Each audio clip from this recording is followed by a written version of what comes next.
பழமையான குருகுலத்தில் கொஞ்சம் பசுமையான காடுகளுக்குள் சிறுவர்கள் தங்கள் வேத பயிலுடன் இருக்கின்றனர். இந்த குருகுலத்தில் இளம் கிருஷ்ணர் மற்றும் சுதாமா தங்கள் பயிற்சியை தொடங்க குரு சாண்டீபனியிடம் கற்றுக்கொள்ள வந்தனர். குரு சாண்டீபனி பெரிய சிரிப்புடன் இந்ஞாபகமான மாணவர்களை எதிர்கொள்கிறார். மற்ற மாணவர்கள் ஓடிக்கொண்டு வேதங்களை கற்றுக்கொண்டிருக்கின்றனர்.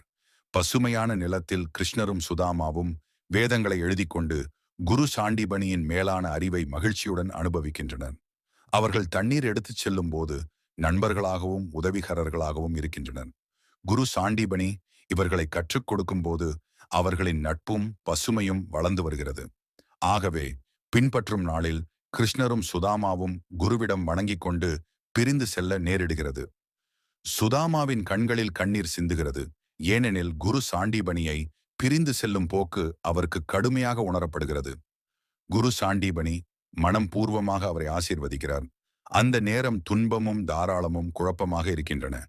ஆனால் அந்த அரிசி சுதாமாவிடமிருந்து கிருஷ்ணருக்கு வந்தது ஒரு அற்புதமான பரிசு. இது ஒரு அற்புதமான காட்சி. சுதாமாவின் சாழியோ துன்பங்களோ எந்த அளவுக்கு இருந்தாலும் கிருஷ்ணரின் அனுபவத்தால் பரிசுக்கான வாய்ப்பு ஏற்படுகிறது.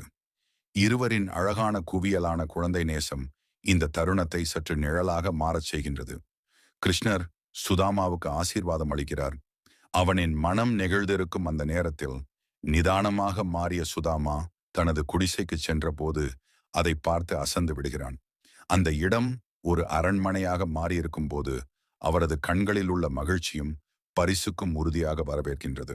இது ஒரு ஆன்மீக பரிசு, கடவுளின் அன்புடன் அனுபவிக்கும் பொது தருணம். இதுதான் குரு சாண்டீபனி மற்றும் சுதாமாவின் அற்புதமான கதை.